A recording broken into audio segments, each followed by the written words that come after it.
Assalamualaikum wa aduna bi. Assalamualaikum wa Sénégal. Assalamualaikum wa Richard Toll. Je m'appelle Thierno Hamdou Sarr. Je suis un élève en classe de première L2 au lycée de Richard Toll. Je suis de campement Souleymane. Nous sommes là pour vous présenter notre association qui s'appelle Bicampus.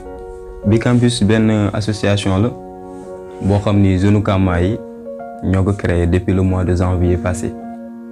Bon, association bi nag da nga ko créé pour ñu jël quartier bi fu mu nekk yóbbu ko ci benn level. Dañu rassembler zone quartier yëpp pour que quartier mën a développer wu mën a dem ci kanam dans tous les domaines nag. Salaamaaleykum waa Bicampus on calminaama on juuraama.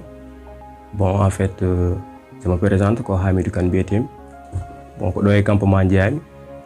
Bon premièrement mbaɗa waɗa mon présenté Bicampus holno ariri parce que sa ƴeewi Bicampus nde hewjete nde ko yasam jamma goto amin jooɗi tan hani iɗi o are je ne sais pas ko Alassane Dia wonnoɗo sami juumani eyyi bon o wi pourquoi pas campement dañata ko groupe mo gandanɗa hoorema ene wawa ɗum wadde représenté partout dans le monde.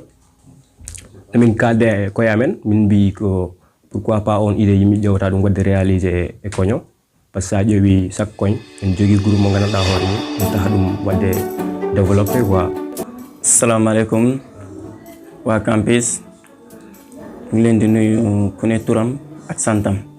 Man la Boubacar Niang ñu gën ma xamee Boubs Dalla from Crazy Boy. Bon ñu ngi wax ci wàllu Bicampus fu mu jógee ak fu mu jëm. Bon Bicampus dafa nekk loo xam ne affaire bu nice la paa yi xam nga di ci rafetlu maire yi di ci rafetlu xale yi di ci rafetlu. Bon Bicampus daal nekk na affaire boo xam ne ñun ñëpp ñu ngi koy béyee daal. Bicampus mu ngi commencé loo xam ne yàggul bu baax mais boo déggee Bicampus tey ji da ngay teg ni bu mu commencé léegi doon nay ati at ndaxte affaire liggéey bu nice buñ siy def. Hello world, c'est Idrissa Keita ñu gën ma xamee Mr Wiz, un membre du groupe Kele Hip Hop. Bicampus c'est une association qui se trouve à campement Souleymane. Bon, on a vu que il y a du potentiel dans notre quartier. Il reste que mu am organisation après si lañ toog ñu wax ak gars yi tu vois ñu dawal promo bi déjà ñu ngi si commencé ay activités. Bon ñu ngi dugg si koñ bi di informer gars yi te que ça soit maire wala pas wala jeune ku nekk bëgg nga ko te ñun bëgg nañ ñu ëllëg fu ñu mënti taxaw Bicampus joobal koñ bi lu nga xamante ni dañ koy coow. L'association n'est pas clos quoi, ciblé wuñu kenn képp ku nga xamante ni dafa bëgg koñ bi avancer na ñëw mu bokk ci. Bon affaire yi jëm kanam, affaire yi c'est nous dans nous quoi. Assalamualaikum Richard Toll, assalamualaikum Bicampus, assalamualaikum chers internautes. Bon, je me présente, je me nomme Oumar Sané, membre de Bicampus, président de Bicampus. Tagamen Oumar non que pour développement quartier parce que min ƴeewi min tawi quartier ala way ɗum wadde développé so wona jeune ɗum addi noon hande amin mbaɗi création association amen o Bicampus non pour certains ɓe pamani holɗum woni Bicampus. Bicampus veut dire je suis de campement. Bi o koye verbe to be en anglais ko itta campus non minen ɗumɗin ɗum woni campement ɗum woni Bicampus. Je suis de campement koye campement jeeyami. Pour gona membre Bicampus il faut ngara mbaɗa adhéré. Après cela sa waɗi adhéré il faut jooɗa carte membre Bicampus. Sa waɗi hen adhéré non après on va te présenter nos missions et nos objectifs et notre règlement intérieur parce que chaque association no waɗa codifier des règles. Ko ganduɗa ko min jiɗi tegde taw min mbaɗat organiser des événements du côté culturel, du côté sportif et ganduɗa sensibilisation des quartiers. Nos objectifs ala ko min jiɗi sona le développement de notre quartier ɗum tagi amen ummade et ɗin jeunes uji noon on a des jeunes très engagés ɓe ganduɗa hande ala ko tagi ɗumen ummade sona quartier mumen. Merci on jarama.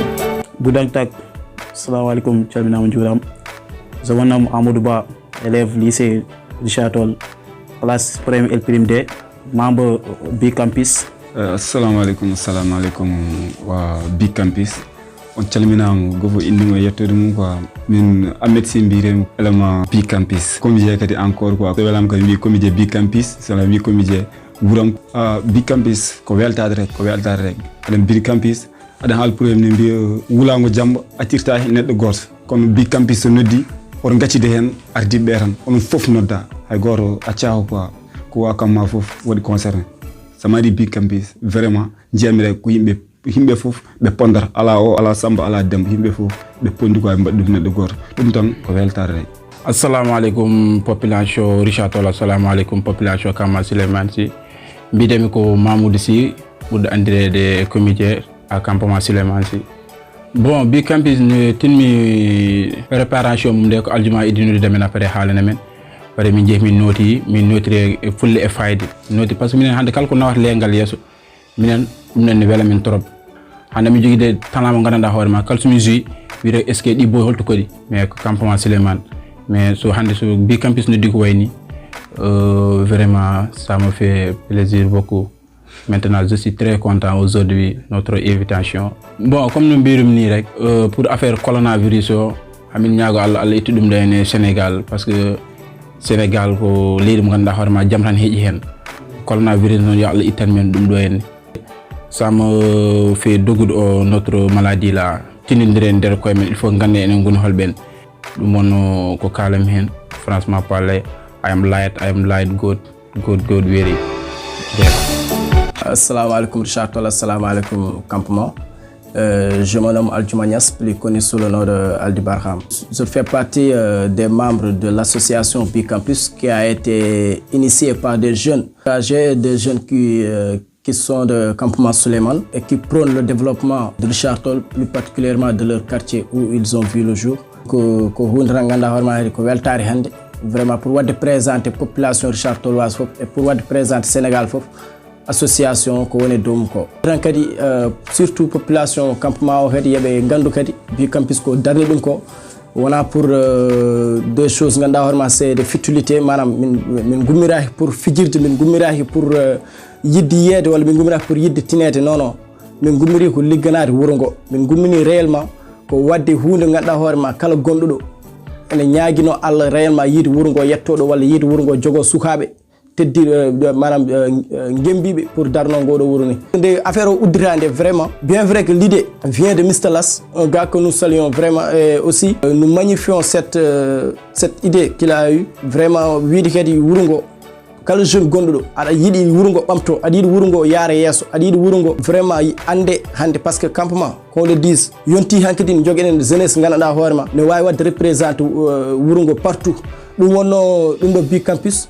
te hedi min kaɗani ɗo min puɗɗi rek par ce que min dañi tan ko 3 mois mais alhamdulillah 3 mois mo ganduɗa hoorema bon on a commencé à faire tellement de choses, les idées sont là et nous sommes vraiment engagés à aller jusqu'au bout quoi.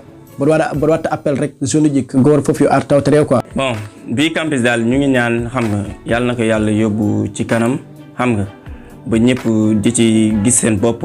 Aminode waji ɓe keewal yo ngare Big Campus parce que Big Campus ko association ko wurgo foof waɗani wona association escale wona association andu dinema ko wurgo foof donc waji ɓe ngare keewal mi liggo quoi parce que il est temps hankedi quartier o ande hankedi voilà zone waɗ engagé donc ɓe jogui richesse o par rapport au niveau de théâtre encore machallah boji mbaɗe liggey mumen jogui comédien jogui rapport uji machallah donc yo waji ɓe ngare keewal yimɓe liggo campement vive Big Campus. Je remercie gars plus particulièrement Aldi et DJ Dems bu nga xamanteni dafa baye jobam ñew fi et notre collègue Ibrahim c'était Idrissa.